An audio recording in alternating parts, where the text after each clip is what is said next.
We misunderstand China. I misunderstand China. All of us are misunderstanding China all the time, including the Chinese themselves.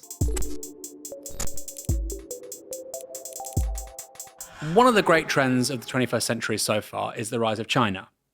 Its economy, by some measures, is the largest in the world. By nominal GDP, it's the second largest in the world. By 2030, it's going to account for around 45% of all the manufacturing output everywhere. This is one country of 1.4 billion people. Now, in coverage of China, you often get one of two stories.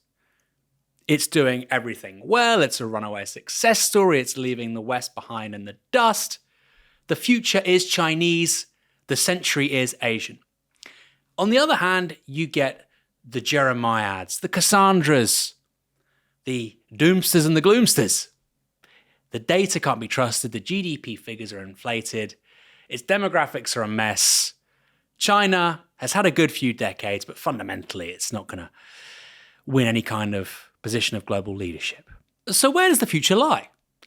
Well, that's precisely the topic of the book I'm discussing today, Breakneck. Its author, Wang, is one of the leading experts on China and technology. He lived in China for 6 years, working for Gavacal Dragonomics, looking at technology trends like microprocessor production, the green economy, looking also at the politics and the political culture of China in the era of Xi Jinping. They became must-read missives. He's now back in the US. He's lived in one empire allegedly on the way up and another on the way down. I can think of few people better placed to offer a coherent, fair, objective assessment of what China gets right and what it gets wrong. Wang, welcome to Downstream. My pleasure to be here, Aaron. I am so looking forward to this conversation. Sadly, we only have a proof copy of your book. Make sure you buy it. It's really worth reading, and I'm sure people will want to buy it after they've watched this interview or listened to it. Breakneck, China's Quest to Engineer the Future. You've got a ton of credentials about why you're this guru on China, but for people who aren't familiar with your work and how you came to write this book, who are you? How did you end up in China? How did you end up becoming this totemic figure in terms of more recent developments in the Chinese economy? I'd love to be a totem, Aaron. That sounds like a wonderful thing to be. I grew up in Canada, moved to the US during university and high school years. And after moving to the US, I worked for a while in Silicon Valley, where I worked for 2 tech companies starting in 2016. And that was a time when China was emerging into the American mediascape as a bigger, badder version of America that was becoming a kind of an exciting vision for what could be different in the world. I met a fellow named Arthur Krober, who told me about something called Made in China 2025. This is the big Chinese effort to really try to make memory chips and ultra-high voltage transmission and electric vehicle batteries. And I thought that was quite a lot more exciting than whatever Silicon Valley was doing at the time, which were a lot of cryptocurrencies, still a lot of digital platforms. It was still cool pretty back then to work for Facebook, which was what it was called at the time. And I thought that what was going on in China could have been more exciting than this. And so I moved to Hong Kong in 2017. I ended up staying in China between 2017 to 2023, so 6 years across Hong Kong, Beijing, and Shanghai, the 3 main economic zones. And I had some thinking to do about what it is about China that is quite different and yet also quite similar to the United States. So is your heritage Cantonese or Mandarin, and how familiar with the languages and so on? Were you going into this as an anthropologist or as somebody who wanted to stay there permanently? I think I wasn't necessarily set on thinking about China. My family heritage is from the Southwest. It's from the mountains of the Southwest, come from a province called Yunnan. So Yunnan is, I think, is still a pretty magical place in the imaginary of even many Chinese. It is a heavily mountainous province where the north is historic Tibet, the south feels pretty much like Thailand. It has about half of China's main ethnic groups. It is really, really far away from the emperor. The mountains there are very high, and it is really far away from the emperor. In some sense, I think it has the freest political culture of anywhere in China. So my heritage is from there. I grew up in Canada. I was thinking about, whether I should just work in Silicon Valley at the time, but then I decided that the China story is pretty interesting. It felt undercovered. One of the things I strongly felt at the time was that technology is important. When you're working in Silicon Valley, it really feels like you're at the center of the world, rather like you're something like in Beijing or something where, the rest of the world is really far away, and it really feels like you're just in the center of the universe. And I decided that, it's pretty important to go check out what the other big Silicon Valley was up to, especially since they had a different focus on what sort of technologies that Silicon Valley was producing at the time. So what are the big differences then in your estimation between the US and China? Well, I opened my book by thinking about how the US and China are fundamentally more alike than I think the Chinese or the Americans are with, let's say, most Europeans. So my starting point is that China and America are mostly more alike than dissimilar. So when I'm thinking about, what is uniting the Chinese and the Americans, I think about the idea that both countries feel like they're an awesome civilization all in themselves, that they are big, gigantic spaces where change is possible.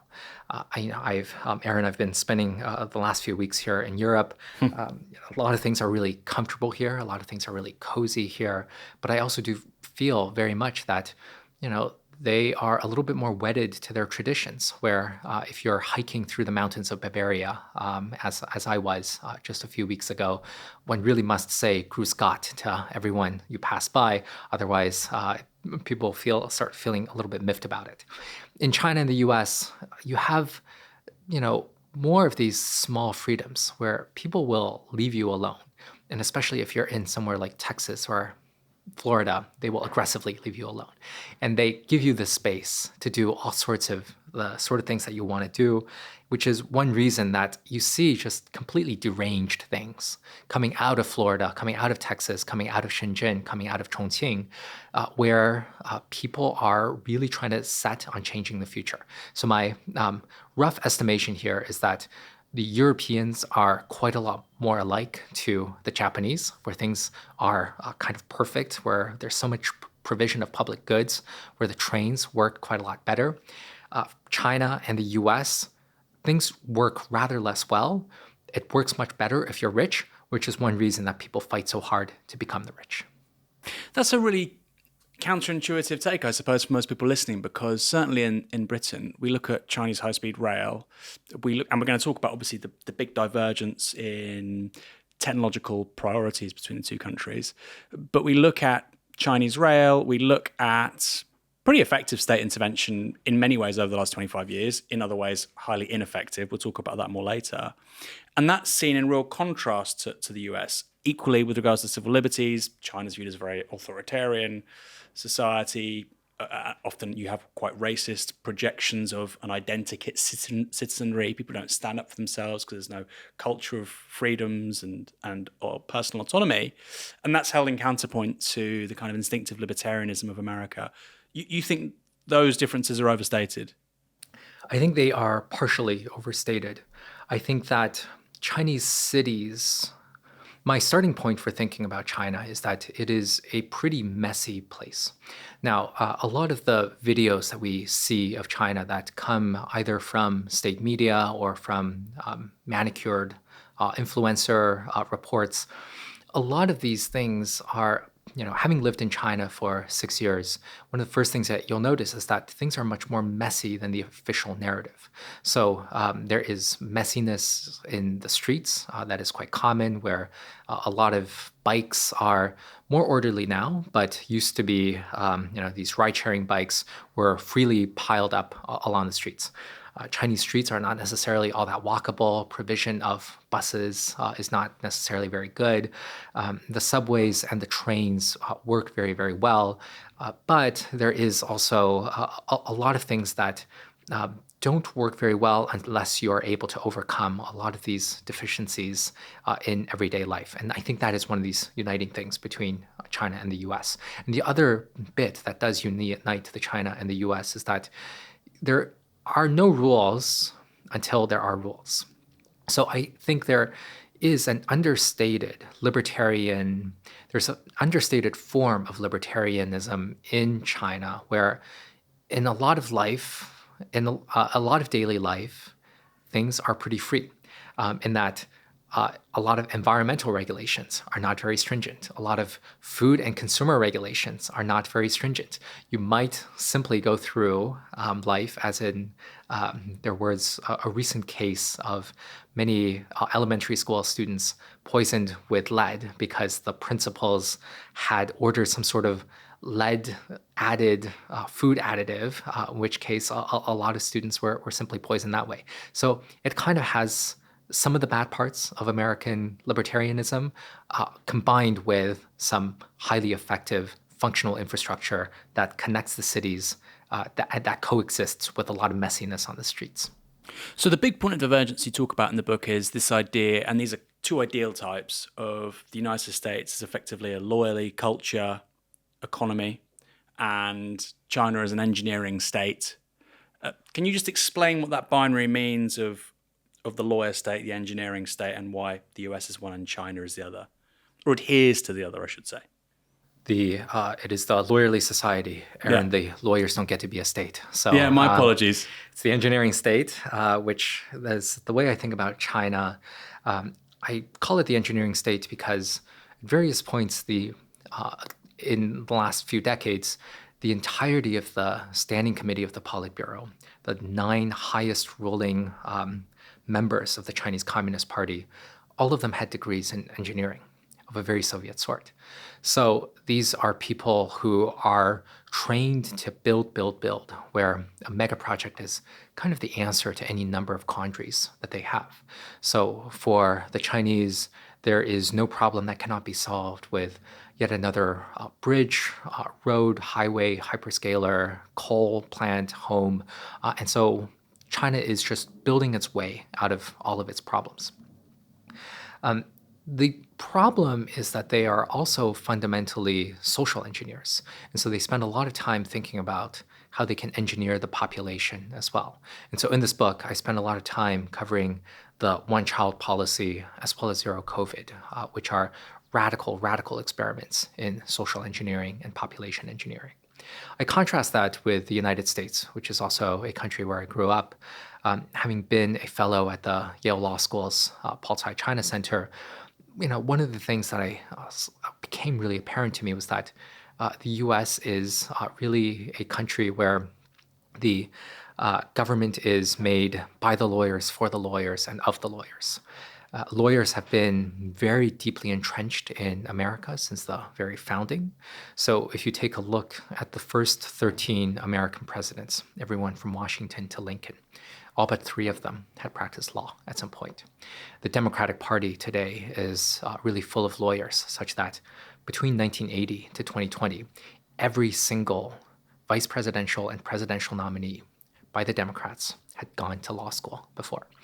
And the issue with lawyers is that they're really good at saying no. They're really good at blocking things. And so in the lawyerly society, you don't have stupid ideas like the one-child policy. You also don't have very functional infrastructure almost anywhere throughout the country. Now, since I'm talking to you, Aaron, here we are sitting in London, I would say that as bad as the lawyerly society is, at least it's not the PPE society. Am I right?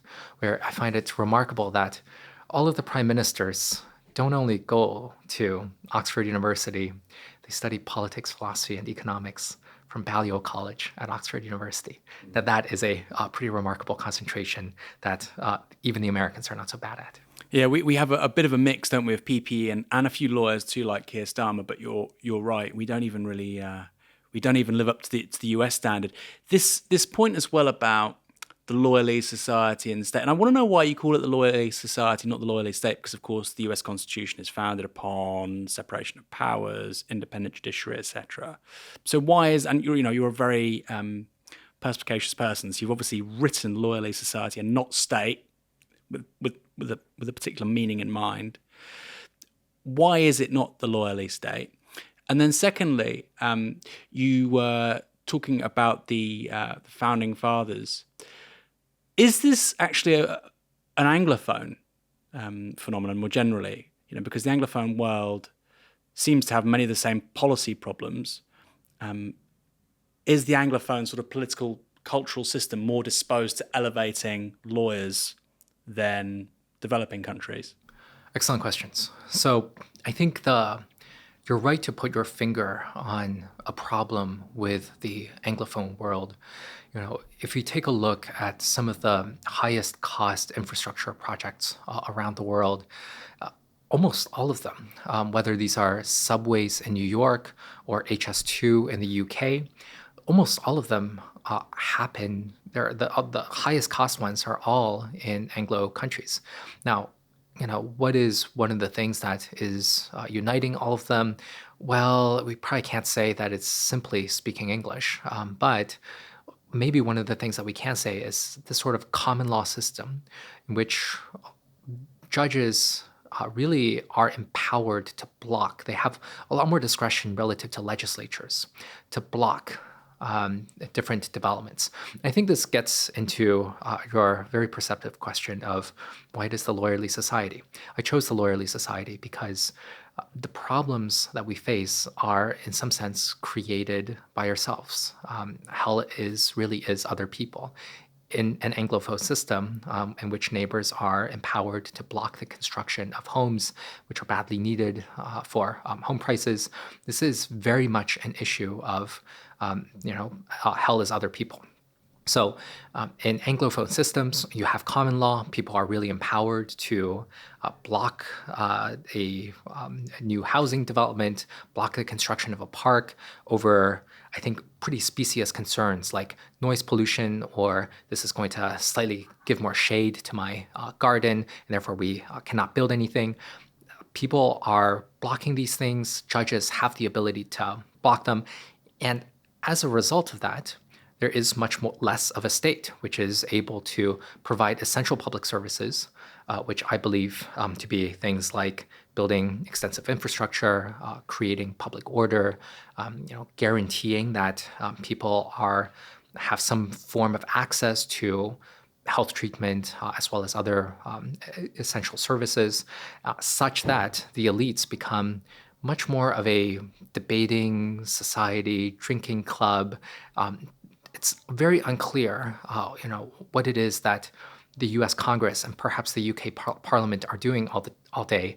They are, discussing a lot of these different things, but then when it comes time to actually implement these big bills that they are trying to establish, it becomes borderline impossible to build homes or build major infrastructure.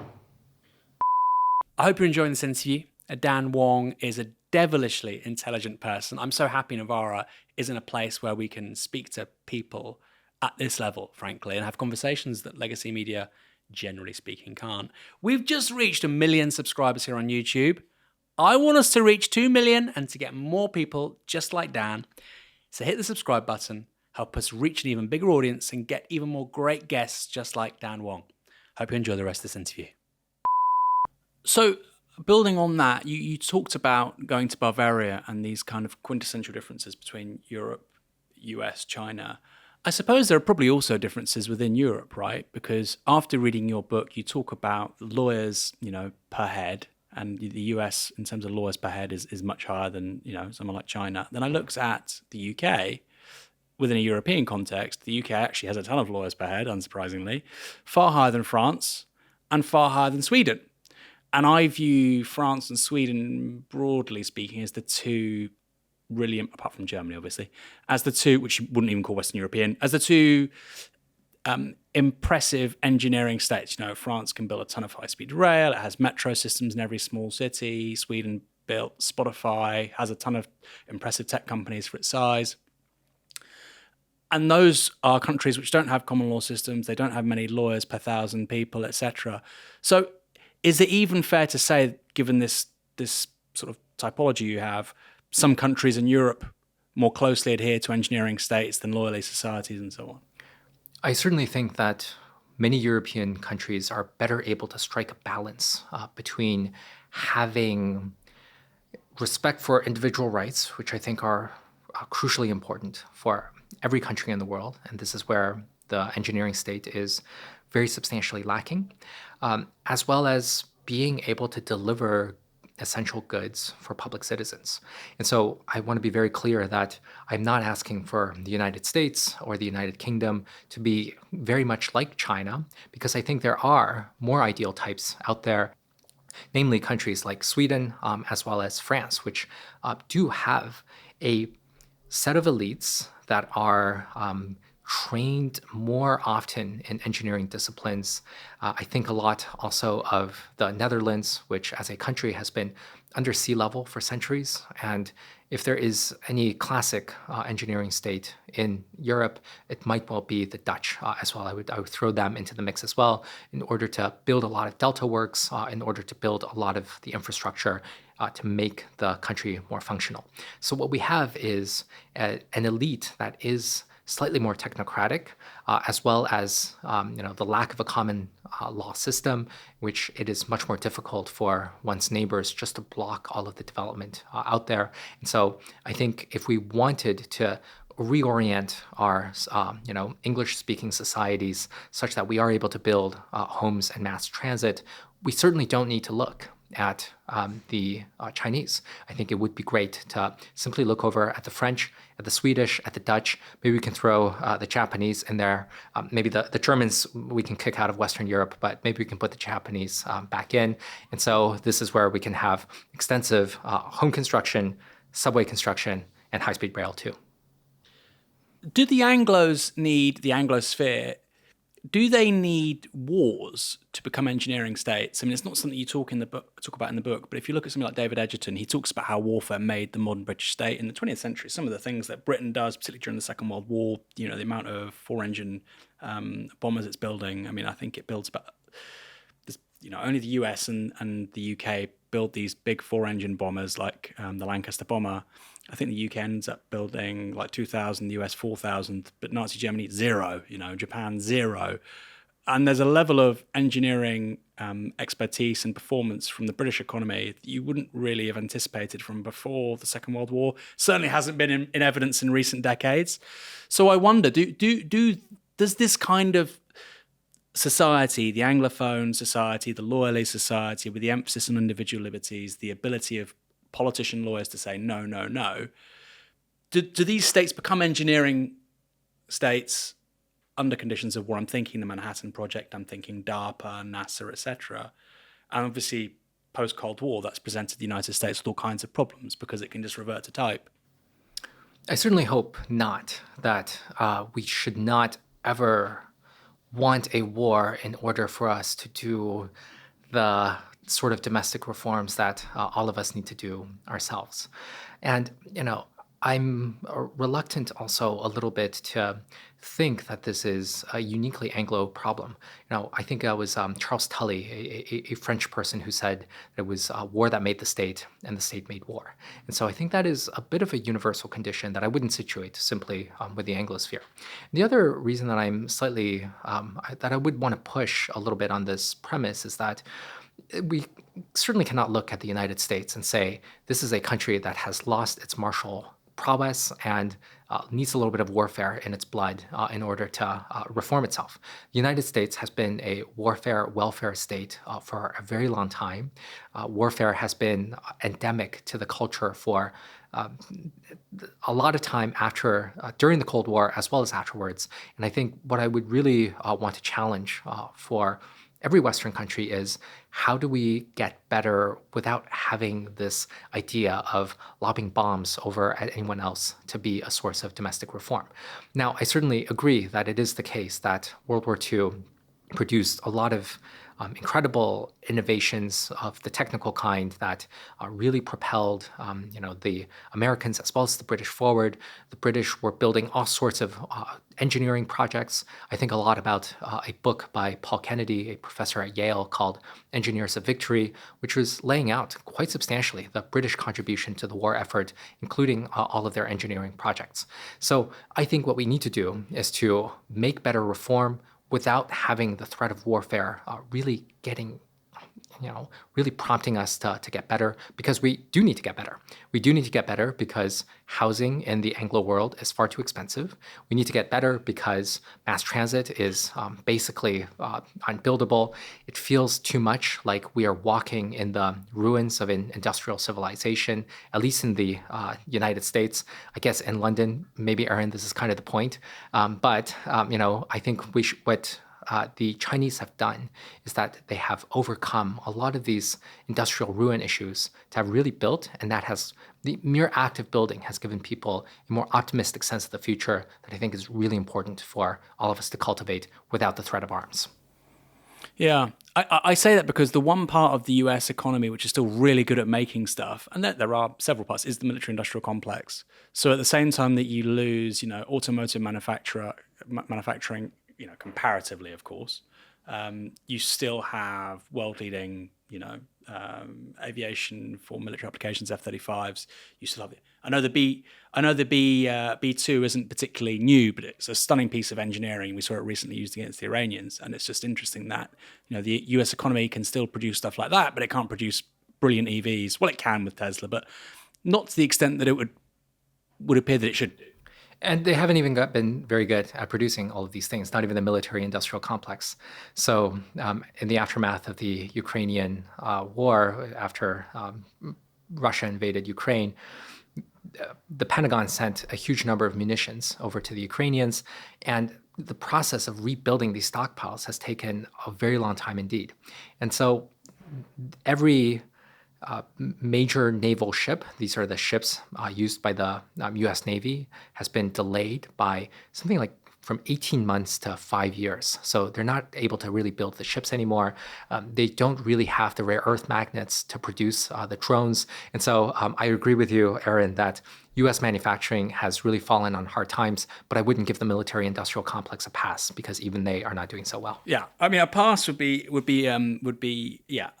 over the top, but it's the one part I think that there's still something there. Somewhat better. You're certainly right.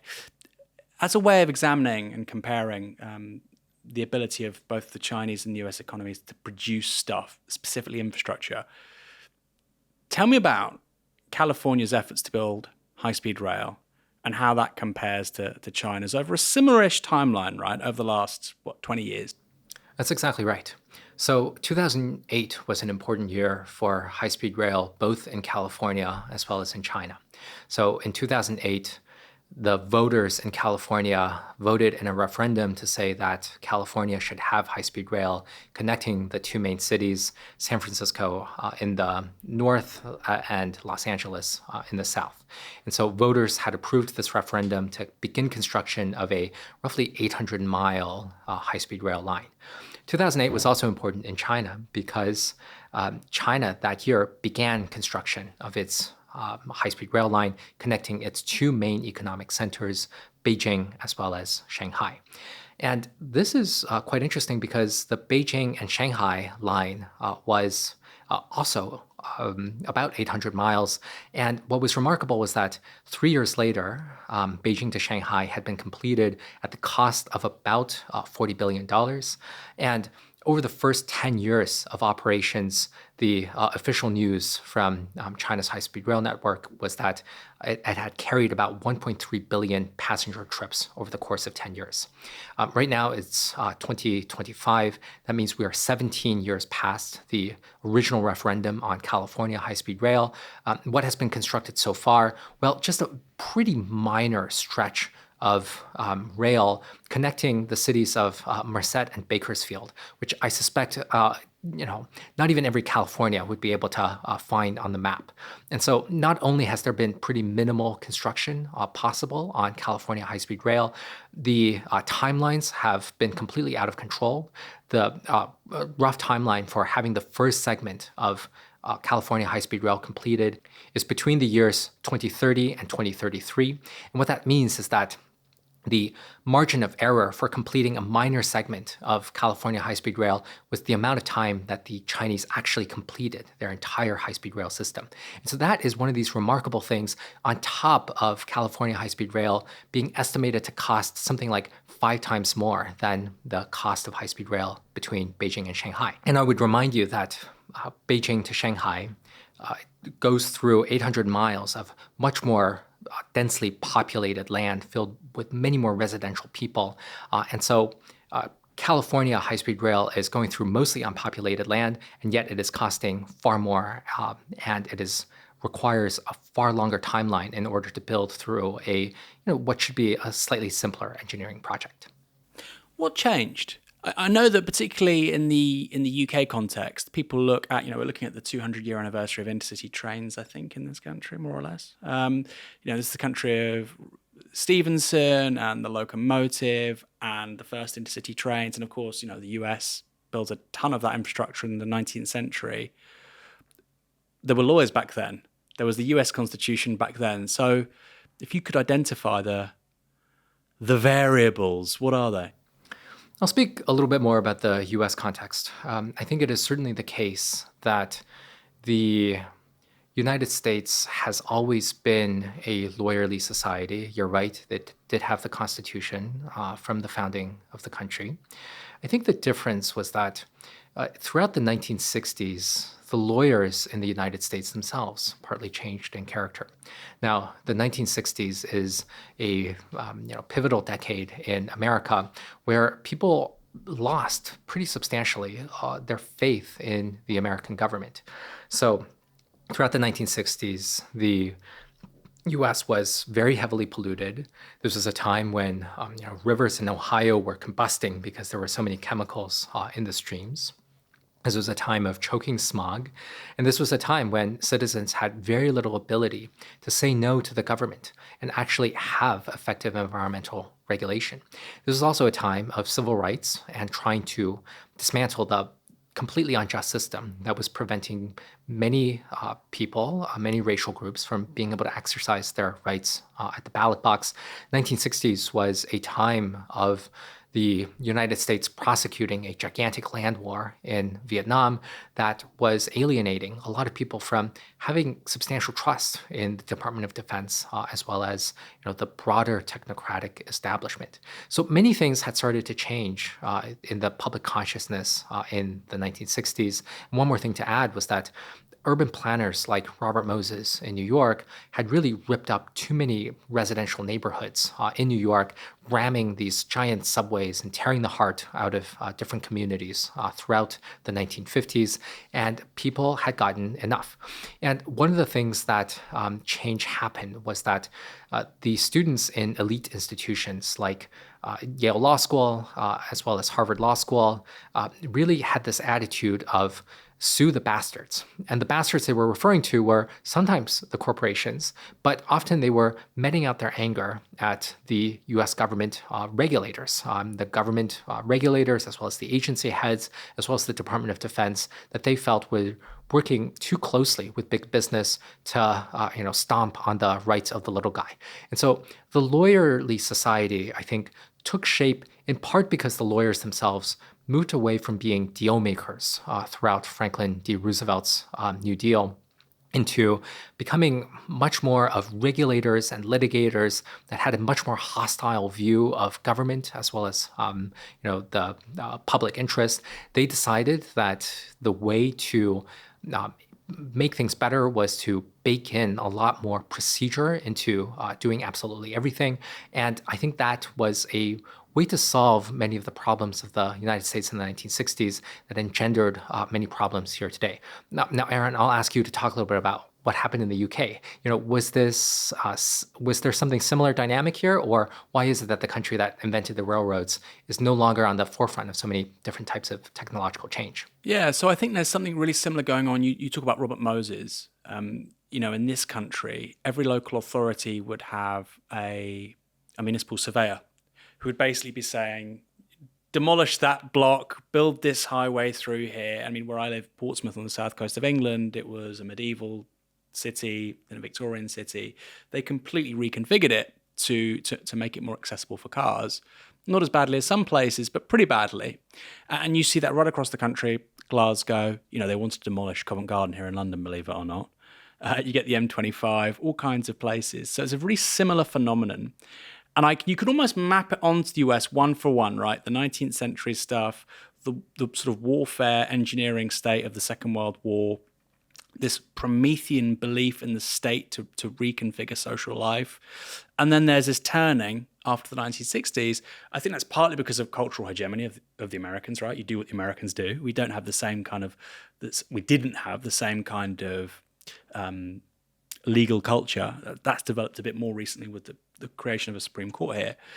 So I feel like we followed your lead, but basically the consequences and the end point is the same, right? A country which built the Spitfire and Lancaster bombers and was world leading in loads of technological areas and still is in some, pharmaceuticals, AI, still competitive. But it's definitely changed significantly. One phrase you said really struck me: living in the ruins of an industrial civilization. I do often feel like you go to some parts of this country, and for somebody like yourself, as curious as yourself, I'd really recommend it. Go to somewhere like Derby. Derby was the genesis of the Industrial Revolution in many ways. And you'll walk through the middle of Derby, this medium-sized English town city, and you'll see the statues of the sons of the city, the sons of the town. It wasn't a city back then. And, these are, some of them are world historic figures. Richard Arkwright, for instance, as well, in Preston's another one. And now the building where these guys are all set is like a Costa Coffee. Right, and there's nobody there, and it's dead, and the town's pedestrianised. There's no commerce, there's no business. There's 18th century, the Italians would call them palazzi, right? They would have been some kind of big industrial building for hundreds of years, mills as well, just derelict and empty. And we literally live in the ruins of an industrial civilization in this country. Maybe less than you guys do, because I know you have Detroit, but you still do have San Francisco, you still have NYC, LA, Austin. I mean, in terms of what works, we have London. And we have the Oxford-Cambridge corridor. That's kind of it, actually, for industry. Yeah, I mean, I guess,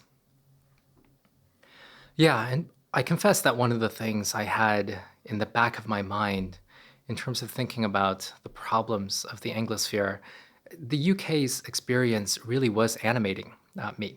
So the United States has pretty substantially deindustrialized, where the manufacturing workforce is about 13, 14% of the overall workforce. And that feels quite low until you take a look at the most deindustrialized country, which is the United Kingdom, where that figure is roughly on the order of 9%. Now, for countries like Germany and Japan, which are relatively more industrialized, it's on the order of 20%. And for China, it is more on the order of about 23, 24%. I hope I got those numbers roughly right. But the United Kingdom has much more substantially deindustrialized. And one of the little ways I've always liked to tease the British is that I think what they're really good at are the sounding clever industries. So what I mean are television, journalism, finance, where the key skill is to just have a very nice, clever line delivered at exactly the right moment, which can be devastatingly clever. And that is kind of the British comparative advantage today, where we're training people to be great on TV, great in podcasts, but not necessarily building the best HS2. And so this is one of these things where I'm hopeful that, that this could be reversed. Now, I think it was an economist, Gershon Kron, that established that any technological wave, it's hard for any country to keep leading the successive technological waves. And one of these things that is benefiting China is that these are sort of the advantages of disadvantage, where they were able to build a lot more new infrastructure without going through, without having to invent coal-powered trains, without having to, reinvent the credit card and laptops, and can just go straight into mobile phones. That's definitely an advantage. But what I'm really interested to make sure is that, countries are not simply left behind, that they are capable of reinvention. So do we need to blame Rachel Carson, Ralph Nader, and Jane Jacobs for the modern American predicament? Are these three people responsible for America not building things anymore? We need to blame Rachel Carson, author of Silent Spring. We need to blame Jane Jacobs, author of Death and Life of the American City. And we do need to blame Ralph Nader for his consumer protection views. We also need to blame Robert Moses for his destruction of many New York neighborhoods, as well as the Pentagon for their destruction of lives in Southeast Asia. It's a lawyerly society, Aaron. Everybody gets a share of the blame. We also need to blame the American government for tying itself up with so much procedure, establishing its legitimacy through procedural processes, as if what matters the most were a community hearing on whether we get a new swing in our playground, rather than actually building the swing in the playground. We also need to blame the Democratic Party for being so obsessed with all of these procedural niceties and being so obsessed with public consultation to lose the view that what voters and what the people most care about are actual improvements in their lives. We need to blame the Republican Party for having given up and thrown up their hands wholesale on this idea that the government is an effective agent for creating better mass transit, for creating better systems for building basic science. We need to blame the judiciary system for really empowering a lot of bad behavior by the people, especially the rich, which have the ability to access all of these very expensively trained lawyers to serve their own interests and to block new establishment. A lot of blame to go around here. This country, I mean, maybe you're not that familiar with it, but this country creates a Supreme Court in 2009. Kind of, I think basically because Tony Blair wants us to be more like America. That's like his project, right? And we did have a highest court of appeal prior to that. It was the Law Lords in the House of Lords because we didn't have this formal separation of powers. I mean, it seemed to work okay, but there didn't seem to be much demand for it, but whatever.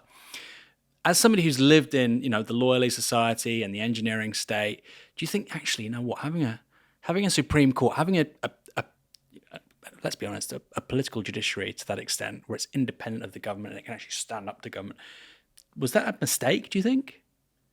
Having a Supreme Court is bad enough, but LARPing with an American-style Supreme Court seems to be just far worse and kind of a bad decision. Now, I don't have a excessively negative view of the Supreme Court. For that, you need to go to the Yale Law School, which the professors can be very critical indeed of the Supreme Court. Now, I think that now that we've been in a few months, more than half a year into the second Trump presidency, I think there is something to be said for the American federal judiciary, the level of judges that are grappling with these big federal decisions, not just the Supreme Court, but also the several layers down below them as well, that have issued injunctions against some of the most egregious aspects of the Trump presidency. So I think that one can have a very healthy debate, and this is a debate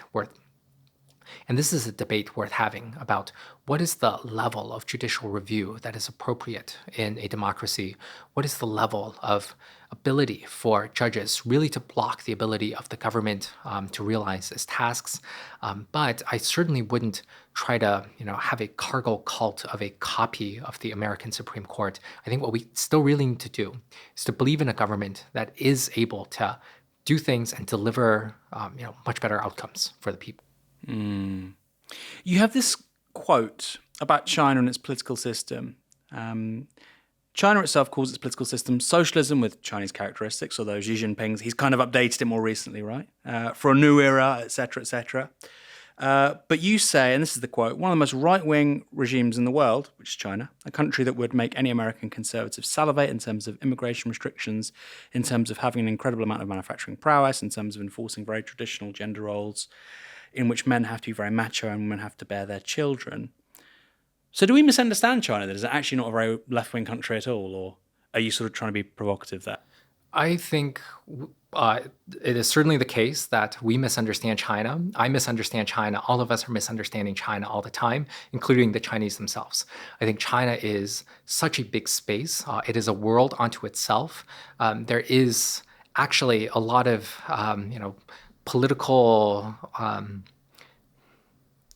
there is a lot of effort to engage in imaginative political projects that I think are much less obscure unless you're actually in the country engaging with the universities. And I think one of my taglines is always that China is messy and China is all things all the time.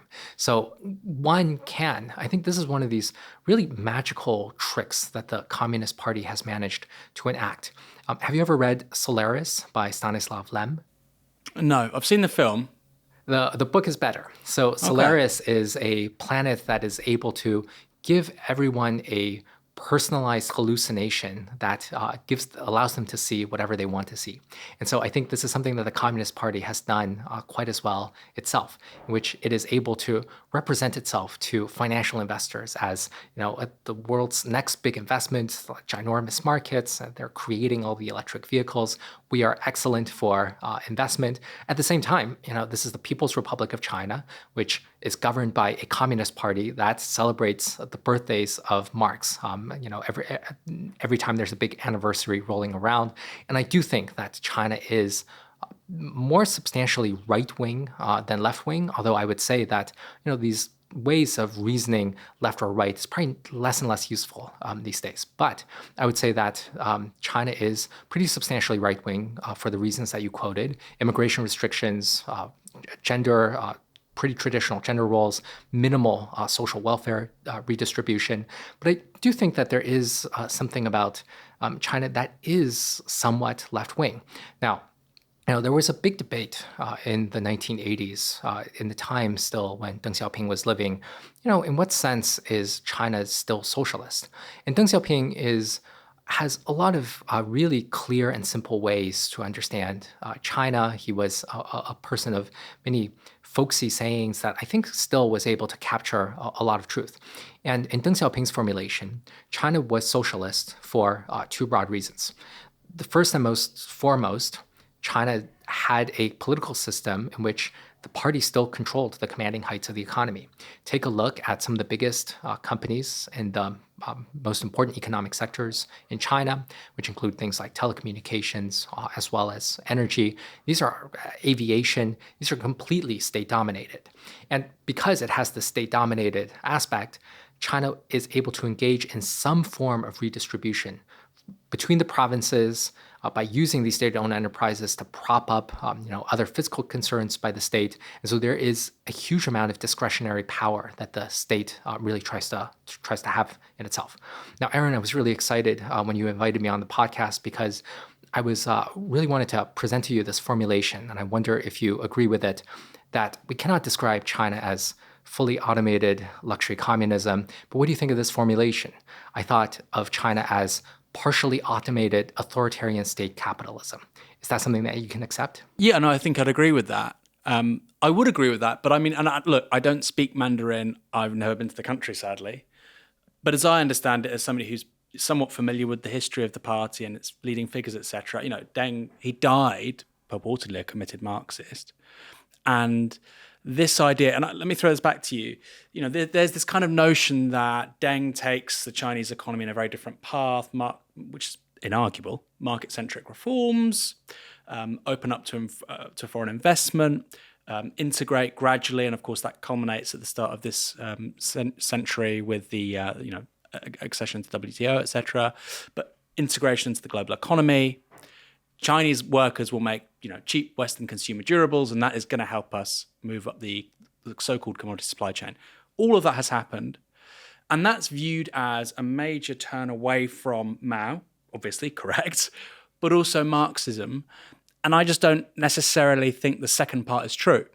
If you look at the whole sort of discourse around unleashing or liberating the forces of production, if you have a classically Marxist understanding of what it takes to be a socialist economy, well, you have to develop the forces of production. Historically, Marx said that would happen in an advanced capitalist economy, that the most advanced economies would be the ones that would have socialist revolutions first.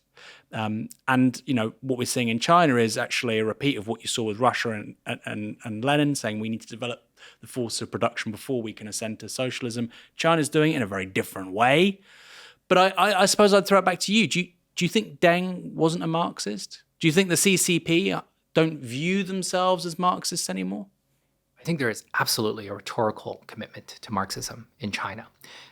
As I said, every, I believe, 5-year anniversary of Marx's death, you will have a big portrait of Marx in the Great Hall of the People, as well as the full Politburo celebrating the birthday or the death of Marx. They play the Internationale at the conclusion of every party congress, which also takes place every 5 years, and it is always a little bit strange to hear the Internationale being played, as if this was the rallying song of China rather than simply the national anthem. And I agree that there is a rhetorical emphasis on new productive forces, which we can see to be Marx. But the ways that I want to try to understand Marxism is that Marxism should have some aspect of redistribution. Would you agree? In some letters, Marx talks about redistribution as kind of like a vulgar socialism. But again, people can point to this or that letter, this or that footnote, and make any argument. But Marx says that socialism is about reconfiguring ownership of the means of production. So he doesn't. I don't think he argues for a sort of distributivist or distributist welfarism. And the fact that in China, I think, correct me if I'm wrong, any business now with more than 9 employees has to have a party cell. Is that correct? I believe that was historical in Deng, and I suspect that is no longer. But that my point is something like that, and the combination of the state-owned enterprise, these huge companies. I suspect that is probably closer to his vision. And I think alongside that, you probably would socialize finance in order for worker-owned businesses to flourish. So this distinction between ownership and employment would kind of dissolve. But regardless, I don't think Marx was saying we want a welfarist state like Sweden, which by the way is a very successful welfarist state. I'd love to be Sweden. But I don't think that's necessarily Marx's vision, which, by the way, I don't think is a particularly conclusive vision in any case. We only get capital 1 rather than capital 1, 2, and 3. But I can certainly see why you would consider yourself a Marxist at the top end of the Chinese Communist Party and how that would be a very coherent worldview for you. And also I'd say this, there's Eric E. Lee. I don't know what you think of Eric E. Lee, who's very, you were talking about the Brits as being specializing in eloquence and podcasts, and Eric E. Lee does it too. It's not just the Brits. He gives a great TED talk. And he said, in China, we're a market economy, we're a market society, but the interests of capital don't supersede the interests of the people, as in big C capital, right? There are certain strategic national interests decided by the Politburo, and that is the direction of the country, rather than the abstract interests of capital. Now, whether or not you think that's true, that for me was a real breakthrough, because you can see how the interests of a kind of insular autocracy align with actually a pretty coherent Marxist worldview. And I think that's the case. And I do think it's a big difference between the West and China, both market systems, but one strategically operates in a very different way to the other. And I think when it comes to manufacturing and industrial policy, far more successfully, right? That seems indisputable at this point. I'm really careful not to get into the quibble about footnote 7 in the 1860 letter to Manchester. So I think I completely agree with everything that you say. But again, this comes down to a little bit of a, how ought we to understand Marxism?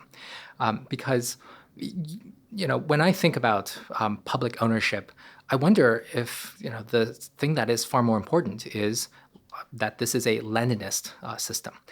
My starting point for understanding the Chinese system today is that it is a Leninist technocracy with grand opera characteristics, in which case it is mostly pretty rational, it is mostly pretty practical until it shades into the preposterous, as it is sometimes inclined to do.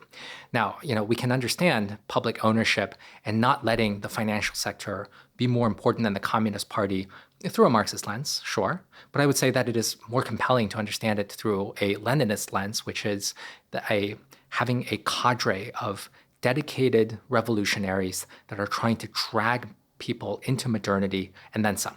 That this is a a party system that is focused on mobilization, and they maintain discretion in terms of the commanding heights of the economy in order to have control, in order to create some sort of modernization. Because one of the ways that this place does not seem very Marxist to me is that people are actually have pretty good ability to keep the fruits of their wealth. So China famously does not have a property tax, or it is a kind of a tricky property tax that is more of an excise tax only on the transactions. China mostly funds itself through consumer taxes, which are pretty regressive. This does not seem like a people first way to do things. It is a low tax society, very low welfare society. This is a country that is mostly trying to build a lot of infrastructure for the good of the people. And it is, it has decided to interpret the public good in its own way without much consultation of the public, of the people. But I would situate China as to be much more Leninist than Marxist. Yeah, I've got it written here. Market economy run by moderately conservative Marxists, and I think that's a good formulation. Yeah, that's how Slavoj Žižek defines himself. He says, "I'm a moderately conservative communist," which I find quite amusing, and it annoys lots of people. But I think there's probably some wisdom to him describing himself as that. It's certainly a market economy, and I suppose if I was Xi Jinping's press guy, which he doesn't need because the media writes what he wants, I would say, well, we're developing the force of production, right? We've had our century of humiliation. We are trying to ascend to a position of technological leadership, above and beyond the West. That's not a status we've had for 5 centuries. These are simply the things we need to do. And then, yes, once we've realized a certain level of technological industrial development, we can start to socialize the gains. Because, well, look, I haven't read this much into the sort of the footnotes of the last 5-year plan or whatever. Marx makes this really interesting distinction between socialism and communism. I think it's in Capital 2, even though, of course, he doesn't complete Capital 2. But effectively, socialism is a precursor state to communism. Communism is when you go beyond what he calls the realm of necessity. In other words, scarcity. Of course, economics is about the distribution of goods under conditions of scarcity. And, I don't know, maybe there is a school of thought out there in China, for instance, that says, well, once you have the emergence of an AGI and permanent deflation in energy because of new nuclear technologies, because of renewables, once we can, to some extent overcome constraints of material inputs, whether that's through asteroid money or whatever. In any case, and stuff I talk about in my book, I know I sound a bit mad here, but it's all in my book. In any case, you could be a Marxist and say that once those conditions are met, you ascend to communism. But for China today, they're not even at socialism, right? They're just trying to become a very productive market economy without too much inequality, whilst developing the means of production, whilst developing the sort of the human capital of the Chinese people, which, again, I mean, you compare it to India, it seems like a pretty sensible setup. Right. Well, you're certainly right that the Chinese don't necessarily acknowledge themselves to be socialist at this moment. One of Deng's, again, remarkable formulations is that China is in the primary stage of socialism. Now, how long does this primary stage go? Is this a matter of years or decades? Well, he's completely vague on that question. And so they don't really define themselves that way. But I would still, consider a little bit of this. I agree with you that it is possible that China is on the trajectory to communism. And I think it is noteworthy that Lenin, in trying to sell some of his new economic policy to the people, cited Marx to say, well, first we need to get to advanced capitalism before we can get to socialism as well as capitalism. I just hope that there is no reminder of imperialism, the final stage of capitalism, that we don't have to go through the imperialism as well to get to a much better society. One of the really great things from this book, which I was not anticipating whatsoever, because it's not even Chinese, is your reference to, is it Ise-Jingu? Yes. Shinto temple in Japan? That's right. What is it? Why is it important? Ise-Jingu is one of the major Shinto shrines in Japan, perhaps even the most important shrine. It is a relatively simple wooden temple structure. in which the Japanese, every 20 years, tear down this, again, fairly simple granary-like structure that is a Shinto shrine, and then completely rebuild it, which the craftspeople who were familiar with the wooden joinery of this temple teach the next generation how to rebuild this temple. Now, this is, again, a relatively simple structure, but it does require a lot of, the holy forest in order to ship a lot of I believe it is cypress trees over into this part of Japan. And there is some complicated wooden joinery aspect here. But for the most part, what I find remarkable is that the Japanese have decided that, even a shrine, which is sacred in their religion, cannot be left unattended. That as difficult, as simple as this looks, there really has to be some effort to really try to preserve this knowledge so that this temple is able to be renewed in case of, let's say, a natural disaster, which hits Japan quite often, so that they are able to continuously vest new energy into this structure. And this is one of the things that I think about a lot because in a complex industrial economy like ours, in which we are manufacturing relatively sophisticated technology like automobiles, and extremely sophisticated technologies like semiconductors, as well as the advanced lithography equipment that is necessary to produce these semiconductors, we have actually forgotten quite a lot of the foundations and the roots of our industrial civilization. And I think a lot about this temple because the Japanese have decided that even wood technology needs to have extensive practice for this to be preserved. And so why aren't we doing that much more actively for things like railroads and automobiles and homes and laying bricks, as well as the semiconductors, to really try to make technology much more of a living practice rather than a series of discrete concrete objects that can be left alone as soon as we've finished producing them. You have this beautiful formulation where you say that for the Europeans, the sort of Gothic cathedral is quote unquote technology, it takes hundreds of years to build and it's meant to exist for eternity. Whereas for the Japanese, and more recently, we could say just Asians or East Asians, certainly for the Chinese as well, that technology is embodied through people, through the constant reproduction of a certain process and a certain understanding of the world. And I thought that was really eye-opening for me. I really enjoyed that. And it's certainly, again, coming back to the UK, it's certainly something that made me think, I mean, how many engineers in this country today, and we do have a very successful jet engine company in this country still, Rolls-Royce, right? I think it's the second biggest in the world. This is the country of Frank Whittle, one of the people who designed the jet engine. How many people today know the fundamentals of building a jet engine compared to the early 60s? A lot fewer, right? A lot fewer. And I would love to see that number written down. So this idea of process knowledge, which you tell through the story of Ise Jingu, how much process knowledge has the West lost, do you think, in the last sort of 50, 60 years, particularly the US?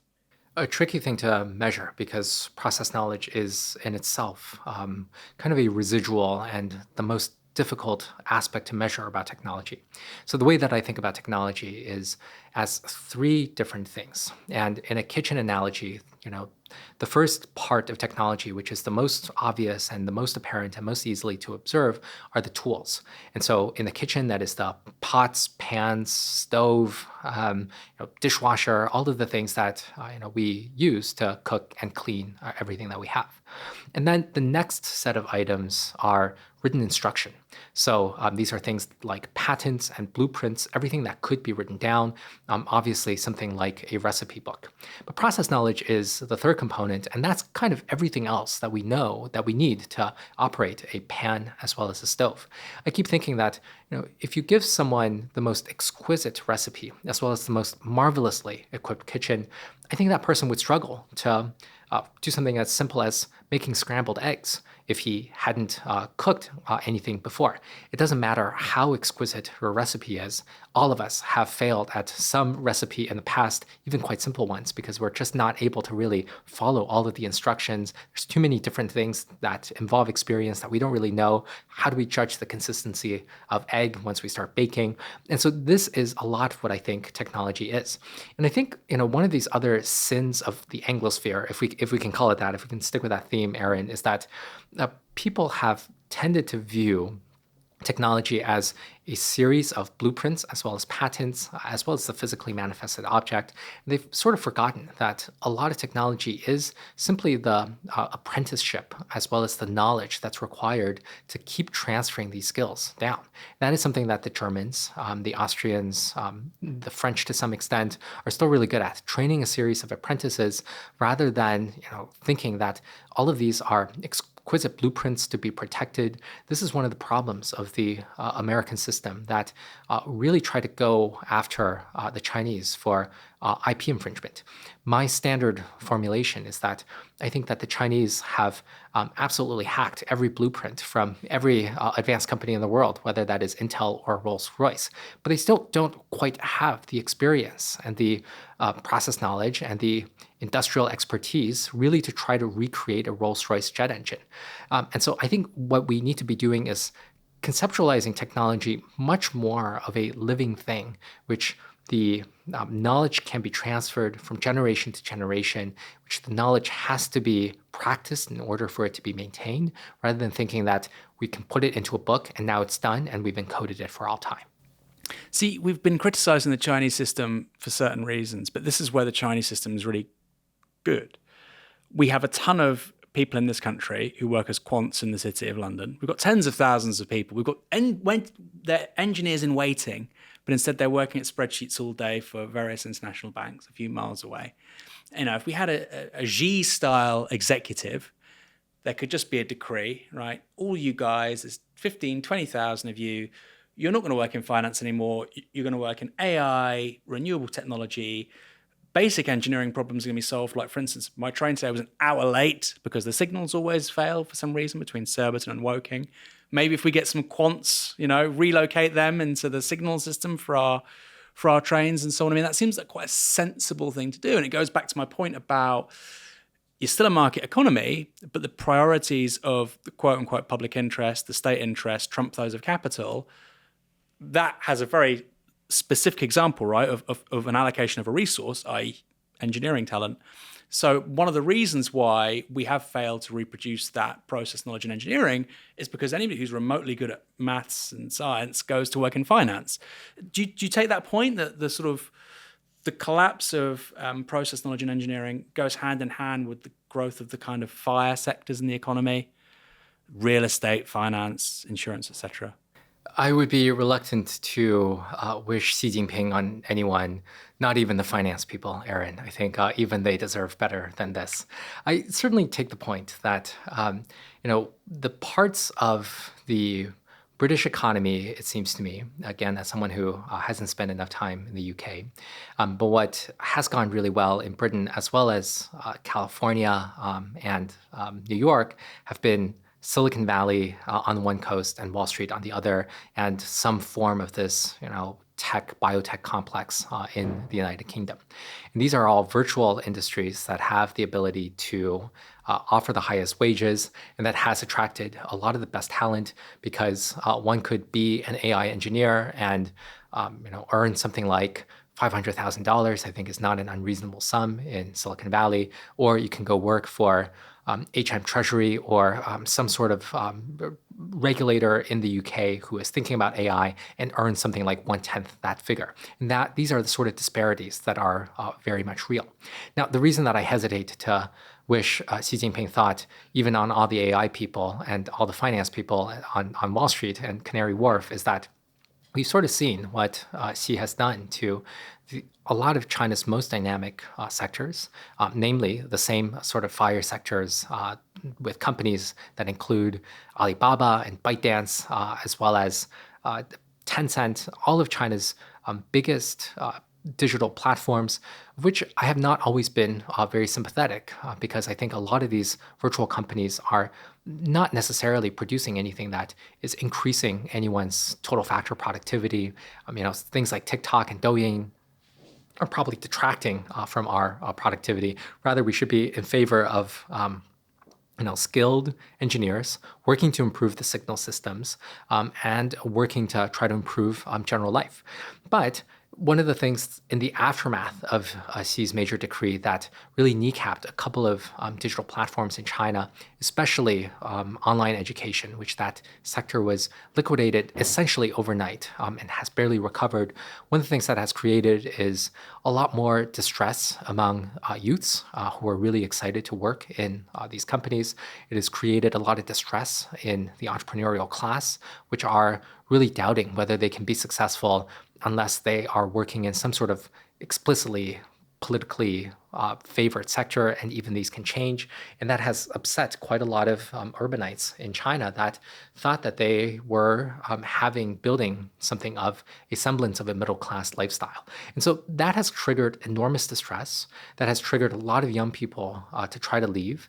I would much rather be in a system like, let's say, the French, which allocates a lot more prestige to the people who are going through the Grande École, which do have some sort of a sense that serving for the public interest is quite important, and that it is trying to be positive about these sort of things rather than ruling out and pulling the rug out of different industries by decree, because we cannot be sure that we've got it right, that e-commerce needs to go away, that the financial industry, that the quants need to go away. I wouldn't trust my own judgment on that, and I certainly don't trust Xi Jinping's judgment on that. I mean, that's fair on the finance stuff, but for instance, China, as I understand it, tell me if I'm wrong, there's a prohibition on the production of pornography, not on the consumption, I think. Is that right? I'm afraid I haven't been very familiar with the pornography in China. Well, because it's a big OnlyFans, as you may know, is like one of the few tech success stories of this country, right. And it's quite amusing. Obviously, China can't really have its own OnlyFans, and I think most people would say that's not necessarily, life shouldn't just be productive, but that's not a particularly quote unquote productive part of the economy. Equally, TikTok. You've had these recent changes with regards to how much kids can game in China, which have been introduced by the party. I mean, I kind of instinctively agree with that. I mean, I think if you can have a state which says we don't want you gaming more than 2 hours a day, I think that's quite a sensible policy.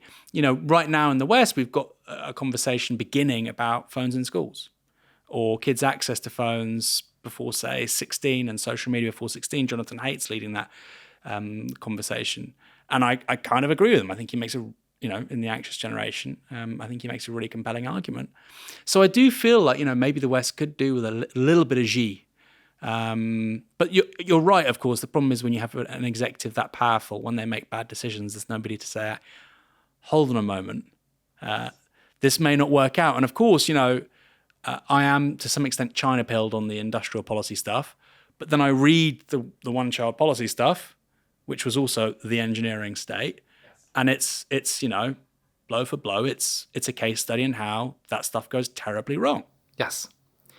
First of all, I didn't know that OnlyFans was British. Congratulations. There you go. There's some success stories, right? Yes. I think that the good parts of the engineering state are the creation of highly functional cities and urban areas. Having lived in Shanghai in particular, I think it is extremely functional. Subways rarely more than 15 minutes away. Easy connection to the airports, and having vibrant commercial areas everywhere. That's something that the Shanghainese have figured out. People in Beijing are considerably worse at this. The Beijing urban experience is much less good, but at least the central government has created these systems where the urban centers are very well linked to each other through systems of airports as well as high-speed rail.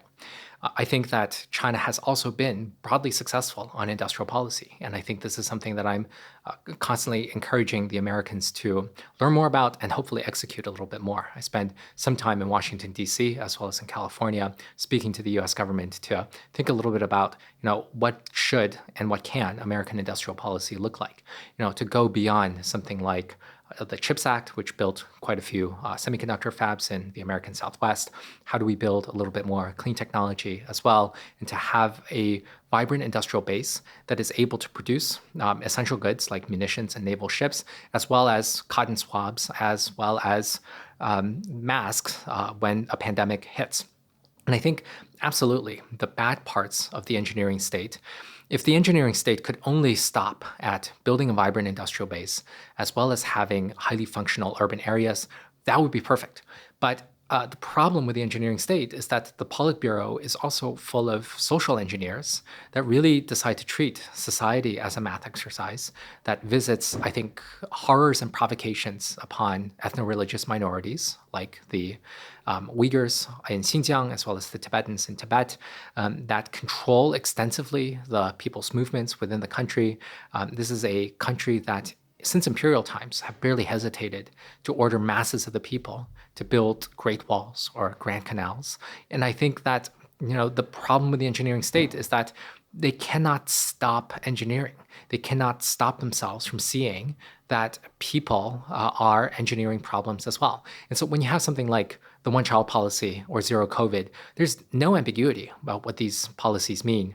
The number is right there in the name. And so, there's no question for many enforcers of these policies like that, what is necessary are systems of mass abortions as well as forced sterilizations or keeping people in Shanghai in their homes for 10 weeks at a time.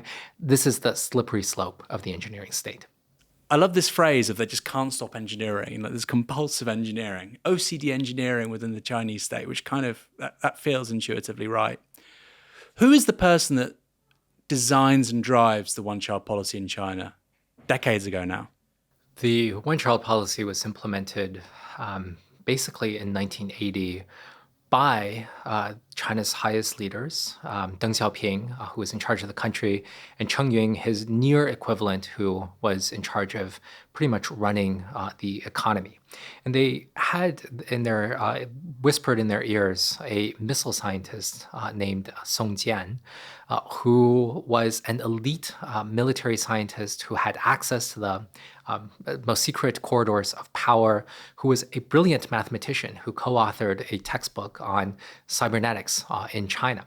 And Song Jian was someone who took the math a little bit too literally. And when China's leaders started to freak out about the population, basically since the end of the Cultural Revolution, Song was able to whisper the idea of the one-child policy into the ears of Deng and Cheng Yun, who were able to implement it. Now, to place ourselves in the shoes of Deng Xiaoping and Cheng Yun at the time, Mao had died about 4 years earlier. China was a complete mess from the Cultural Revolution.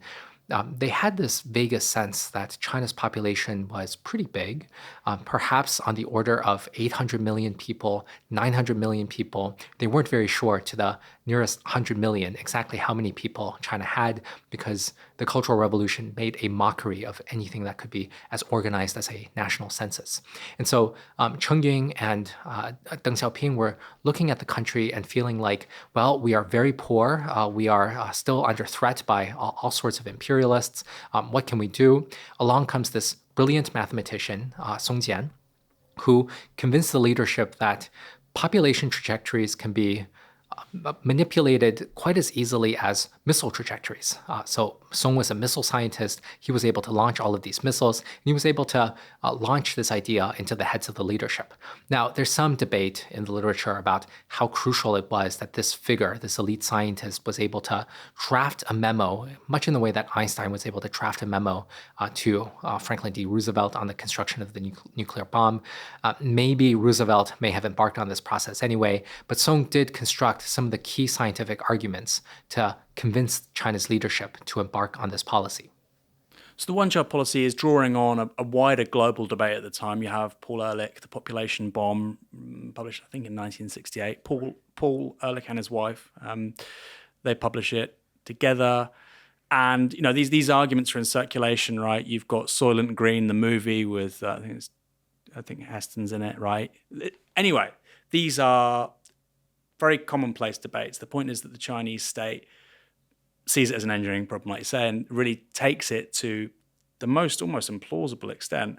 And this is something that I find interesting as well, because at the same time of Iran, very high birth rate after the revolution. I think, fertility rate something like 5 per woman, 4 something, which is higher than China at that point.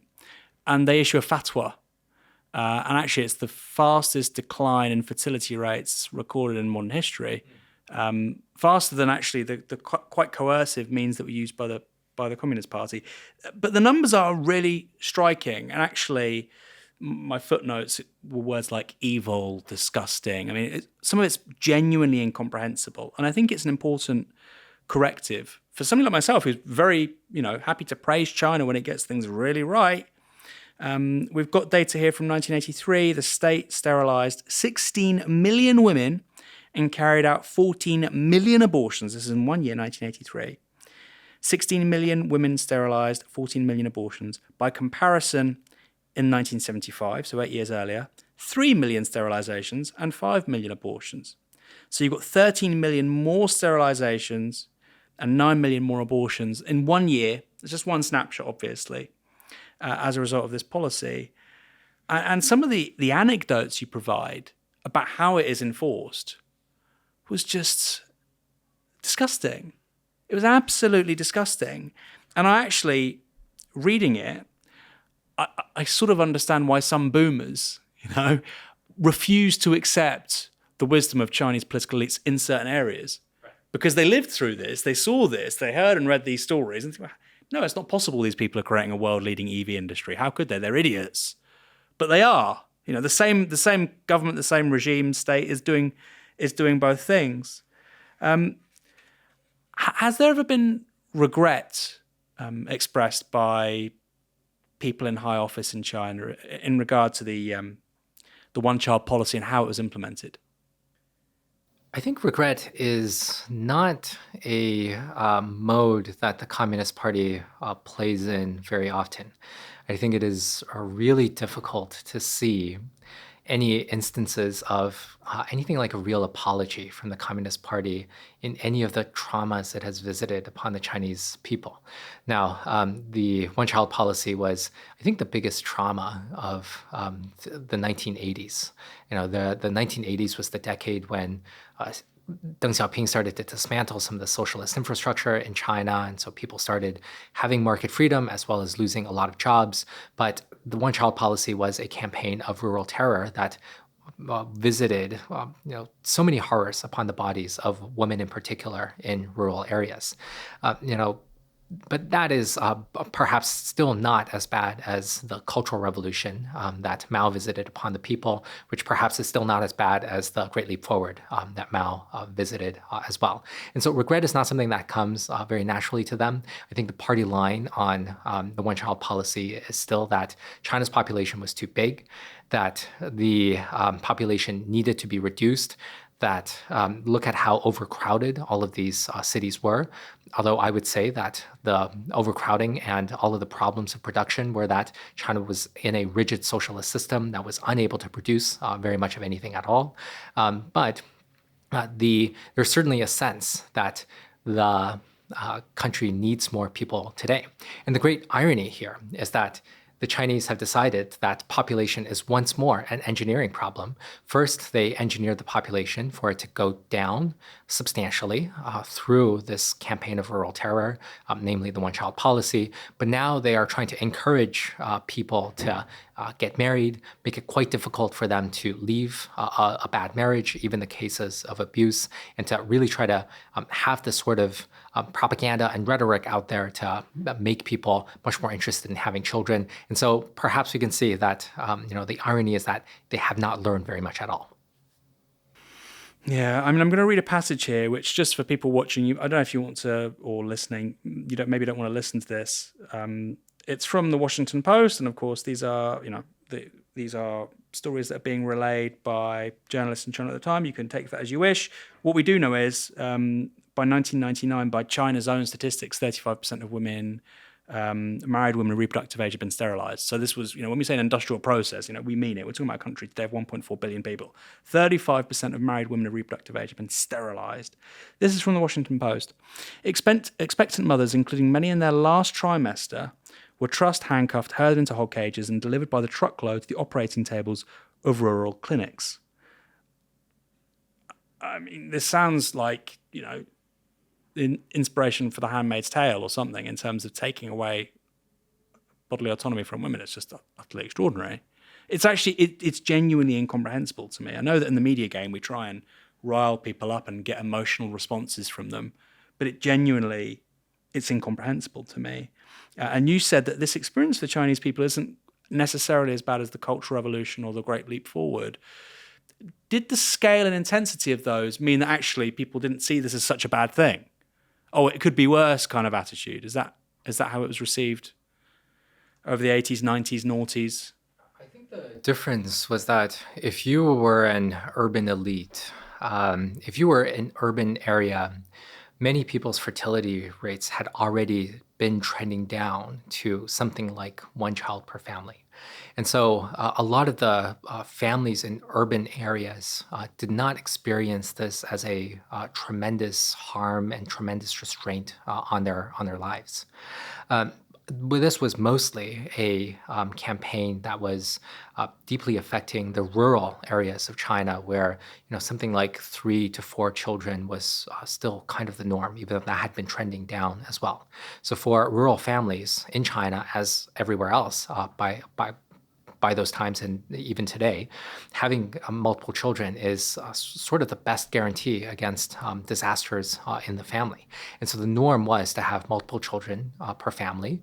And the way to really achieve the one-child policy, this is not really something that is comprehensible until one starts having children. And how do you actually stop women from having children? Well, one way is the forced abortion and having even late-term abortion, and sometimes having children once that are born, especially little baby girls, to be thrown into the trash because this is how you have to really teach people that the Communist Party means it for real about one child per family.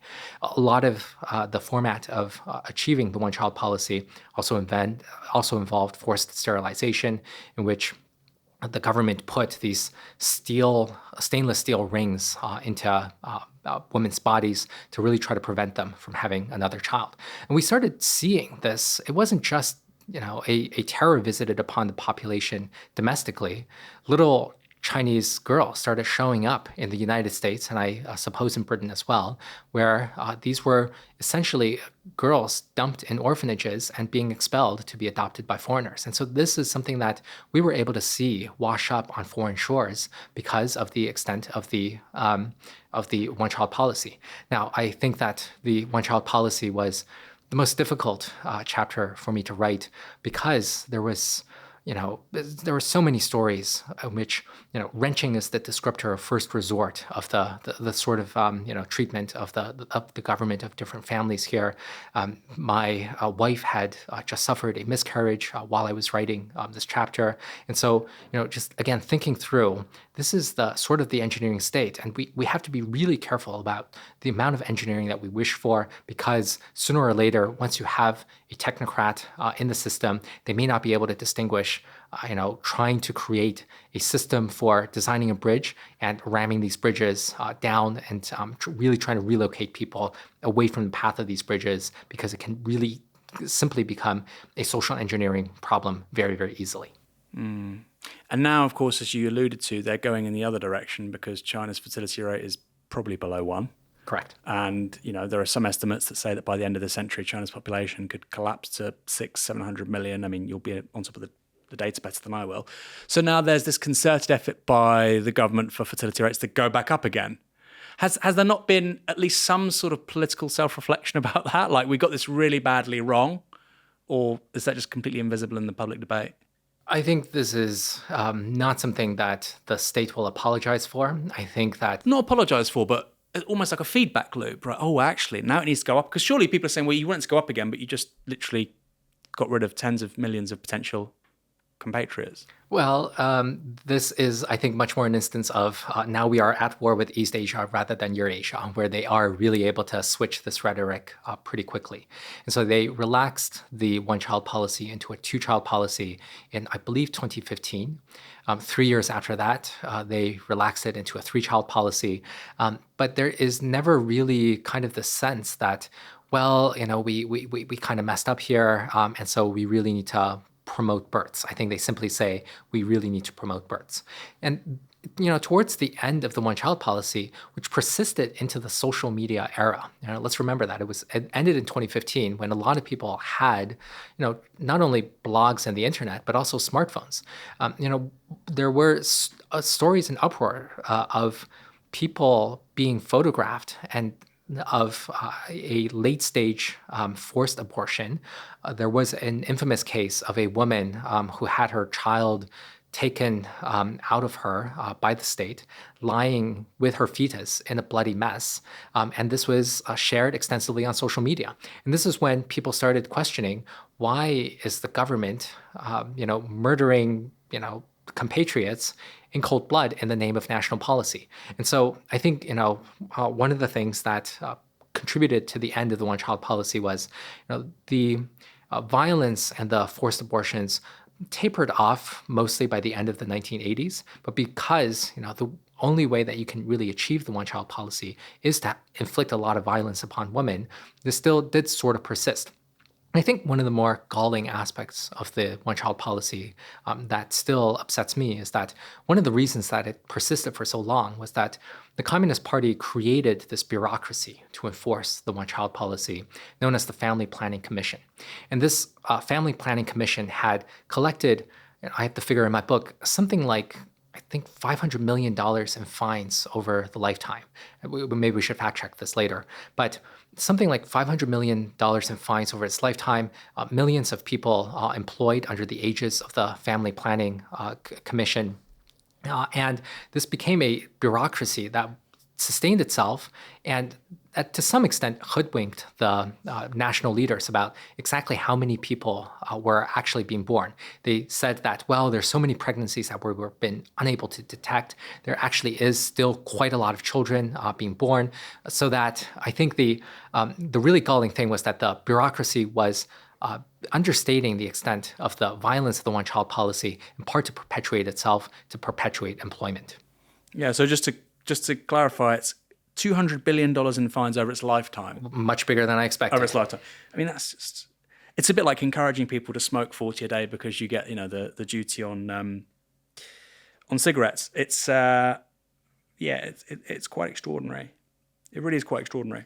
It was a wake-up call for me because, I'm always mocking how bad political elites are in this country, but it made me grateful to live in a system where the executive doesn't have that much power, right? Really, there are many downsides. Like, my train was an hour late, and I think you're right. You can have both things working effectively, but I was really grateful to not live in that kind of society. Sticking with the engineering state taking things too far, COVID, zero COVID, particularly in this country, for the first couple of years in 2020, 2021, it seemed like China was doing a good job on COVID. And then things went really badly wrong, but really quickly as well. Can you explain zero COVID and its failings? The way that China actually achieved zero COVID, I think the two main aspects of the success of zero COVID depended first on a system of centralized quarantines. So if, Aaron, you had COVID, you would be taken out of your home to be in a centralized quarantine facility like a stadium or convention center, such that you're not able to infect your daughter or anyone else in your household. And that felt quite challenging to many people at the time because nobody wants to be dragged off to live for a few days or a few weeks in a convention center. But that was one of the keys of trying to reduce and break the chain of transmission. The other big aspect of China's success, I think, was more or less to close down the borders and to make it really difficult, even for Chinese nationals, to re-enter the country by throttling the number of flights and making sure that foreigners were not able to come in and bring the virus in with them. But if you were able to accept the risk of some degree of infection, which made you dragged off to these, not very hygienic facilities to spend a few weeks, life in China was pretty good. Throughout March and April of 2020, when the US and the West were having the worst of COVID, Beijing was starting to get back to normal. Most restaurants had reopened by May of 2020. Nobody around us was getting infected. Nobody was dying from COVID. The cinema started to reopen by August of 2020. Unfortunately, the only movie that was played at the time was a Christopher Nolan film, Tenet, which was a complete mess. I wish I didn't go see it. But, life was pretty good. Now, I couldn't leave the country. That was definitely really annoying. I couldn't see my parents who were in Pennsylvania. I couldn't see my friends over the rest of the US. But relative to what the Americans and the British were experiencing, life in China felt pretty good. Now, even in 2021, when the world was dealing with that Delta wave. We were looking through all of these, scary images coming out, especially from India, that was being hit with Delta. China still did not see any noticeable rise in infections, and life really was really normal, and it didn't feel like there were infections and deaths in China at all.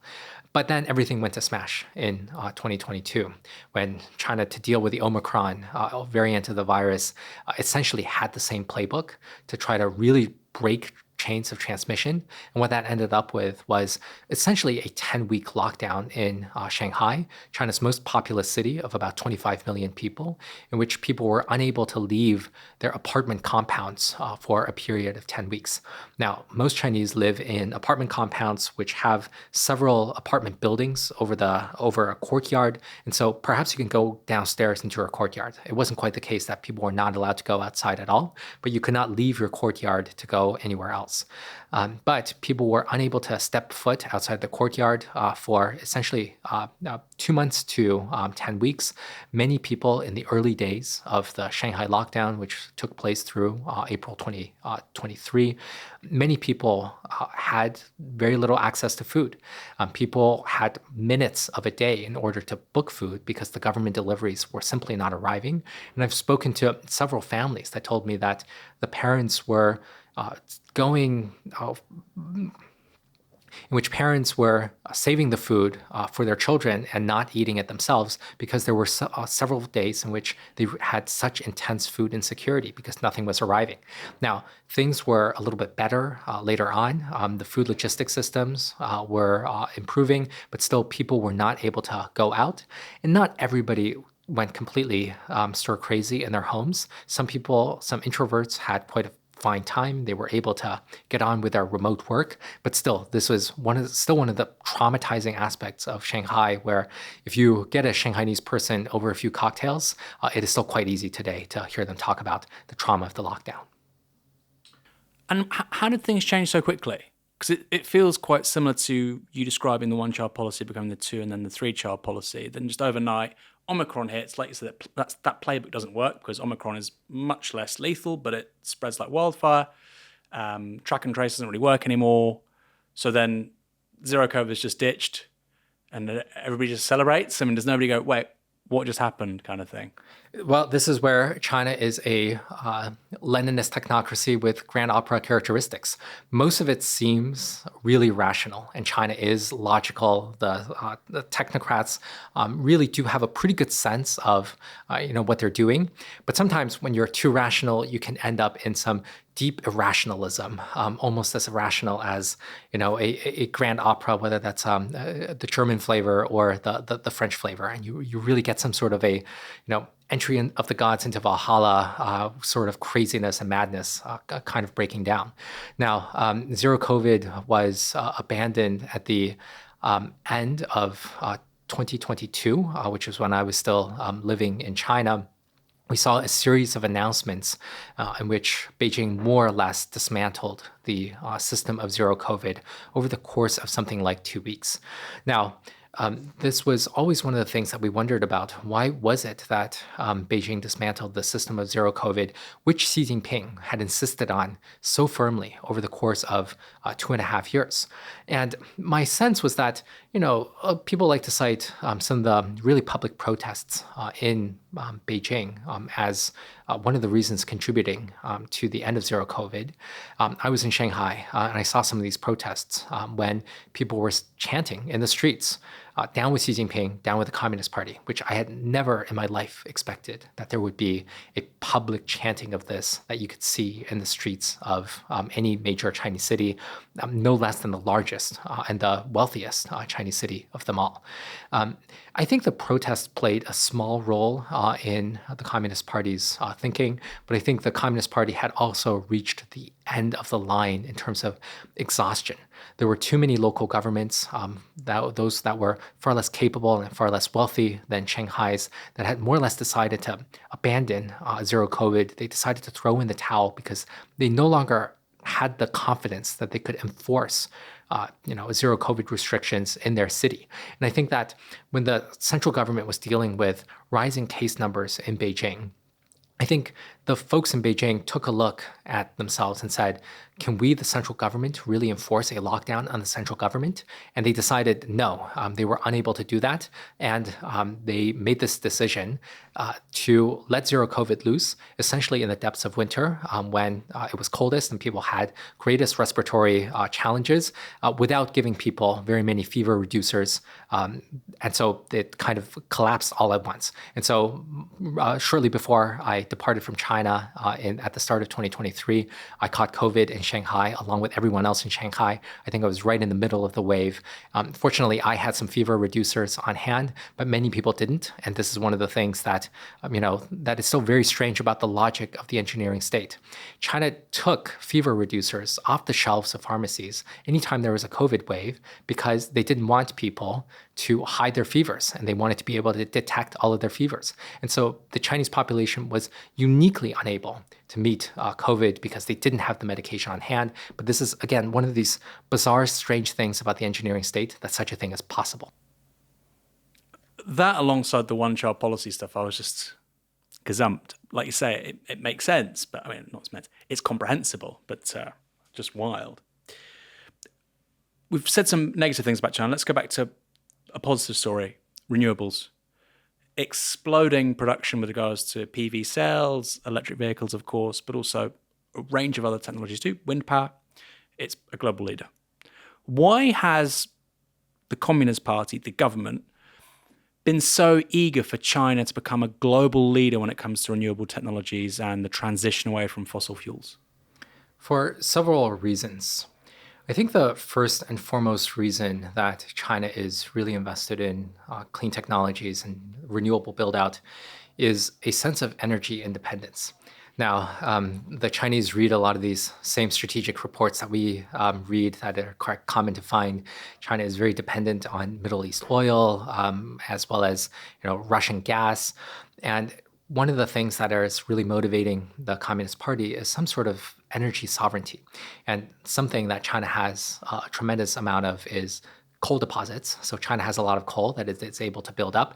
And so in addition to having the incredible growth, and I think this is really truly remarkable growth in deployment of solar, as well as wind, as well as build out of hydroelectric dams that can store energy, build out of nuclear, and as well as experiments in the hydrogen economy. China is also building a lot of coal because it has a lot of coal.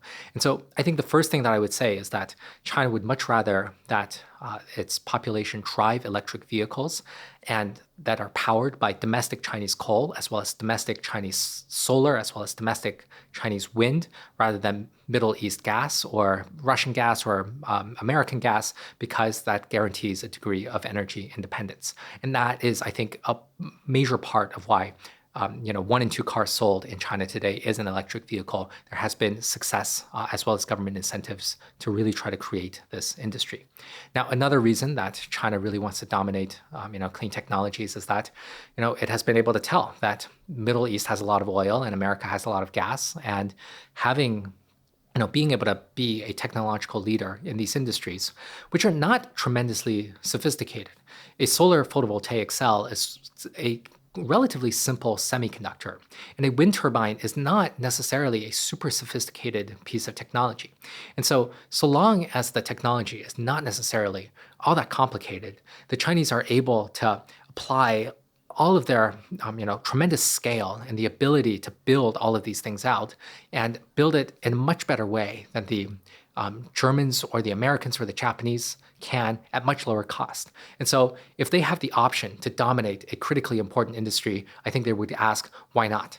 And so I think a lot of this is market driven, in which the solar photovoltaic panels are mostly private firms that are competing fiercely amongst themselves and driving down the prices and making technological advancements better. A lot of China's goals that are more state-dominated in industries like nuclear are, have a little bit more of a strategic purpose. But I think the overarching framework for understanding this is that, in part, China, yes, does want to decarbonize. China has reached peak carbon emissions. And in part, this is because China wants to have energy independence. And in part, this is also feeding into the technological dominance dreams of Beijing to really be an important player in all the technologies of the future. So why is it keen on energy independence? You're next door to a country of 140 million people with a ton of gas, a ton of oil. You could import that. Iran needs to sell its oil to somebody. Where does this political impetus come from for energy sovereignty? I think one of the major civilizational aims of China can still somewhat be summed up by the Emperor Qianlong in the Qing dynasty to the embassy of the British ambassador, Lord Macartney. And I know there is a little bit of historical dispute about this phrase, but the Qianlong Emperor said to the British, "We have no need of your trinkets. We have enough of our own goods." They saw themselves, the Qing described themselves as the celestial empire. And I don't, want to oversubscribe to this idea that China is fundamentally isolationist and doesn't really care about, what is going on outside.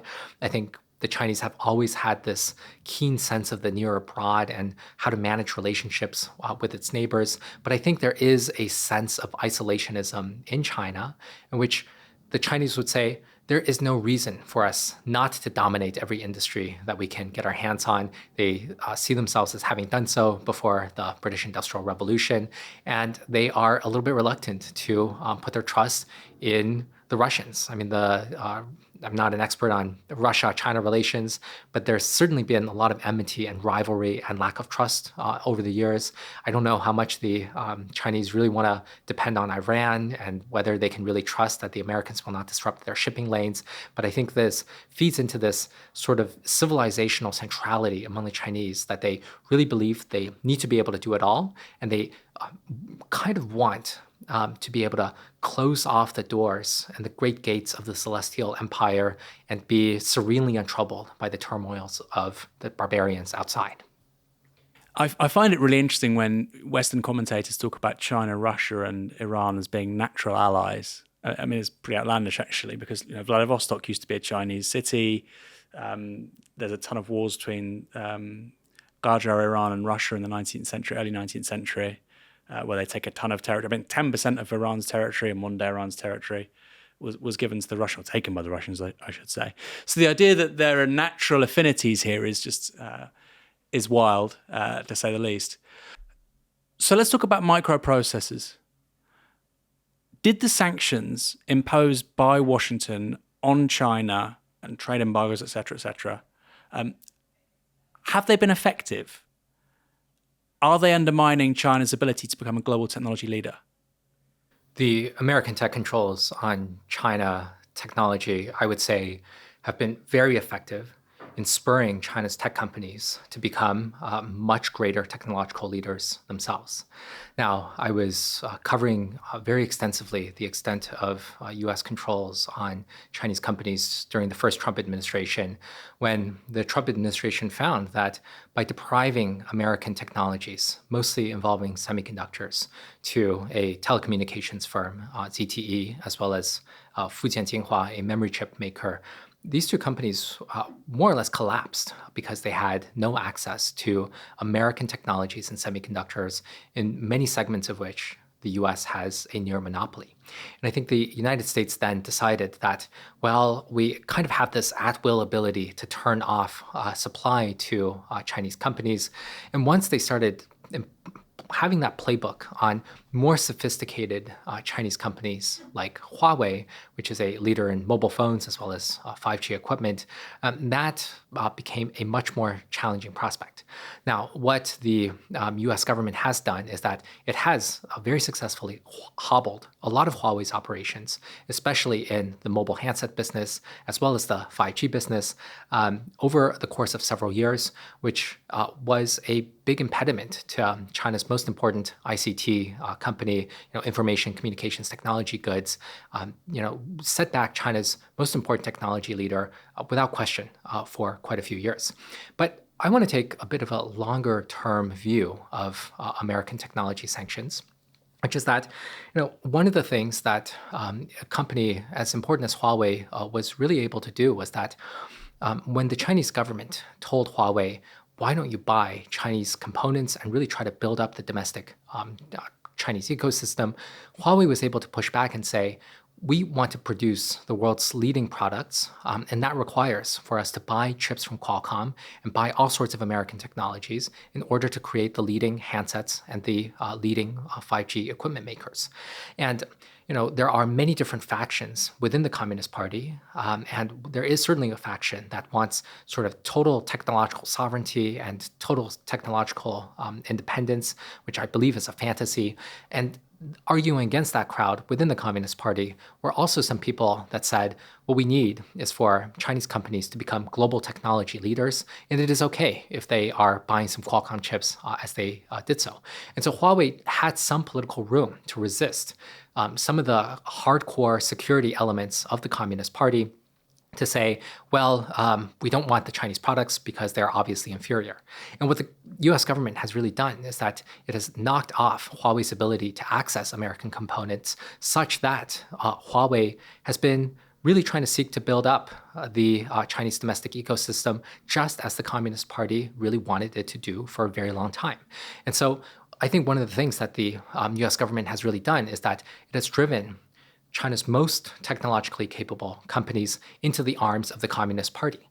And so these are companies like Huawei, like ByteDance, like SMIC and DJI, all of which suffered some form of restriction from the American government, none of whom are able to trust that the American technology is able to be supplied, and all of them are much more invested in building up the domestic ecosystem. Now Huawei is all sweetness and light in asking for these Chinese companies to say, hey, won't you collaborate with us, and to try to really build up China's capabilities that way. In that sense, I think this was one of the many strategic mistakes committed by the first Trump administration that was doubled down on by the Biden administration. Not that there is much of a choice to really introduce trust into the relationship again, but I think that Trump whimsically destabilized the situation, and I think the US government, as well as the West broadly, would be in a better place if Huawei were still much more dependent on American technologies right now than for it to be much more technologically self-sufficient. Bill Gates said this at the time. When Bill Gates says something, you think, well, he's not a patsy for Beijing. He said, look, if you have a peer rival and they're dependent on a product of yours or a commodity of yours, and it's just a strategic choke point in the development of their economy, their ability to build out loads of military technology, why would you want to get rid of that choke point?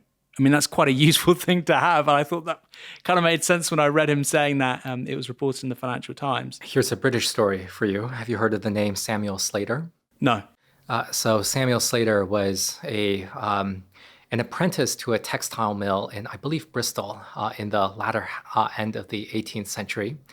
And Samuel Slater was recruited by a bunch of Americans to recreate the textile mills, which is one of the key ways to break the British monopoly on the most important technology at the time. And so Samuel Slater is known in the United States as father of the American Industrial Revolution, and it is known, and he is known in Britain as Slater the Traitor for essentially giving all of this technology to the Americans.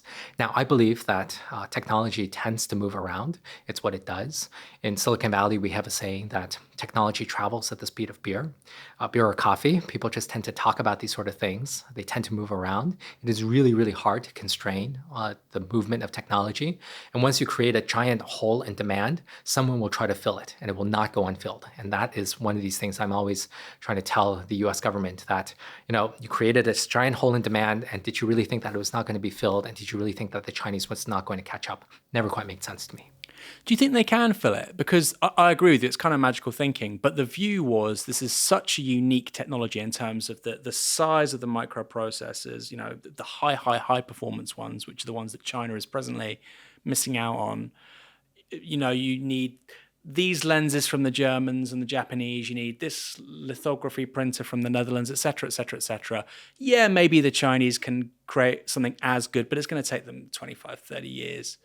Where do you sit on that? Or do you think the Chinese just don't even need to develop a microprocessor that good? They'll be 12 months behind, big deal.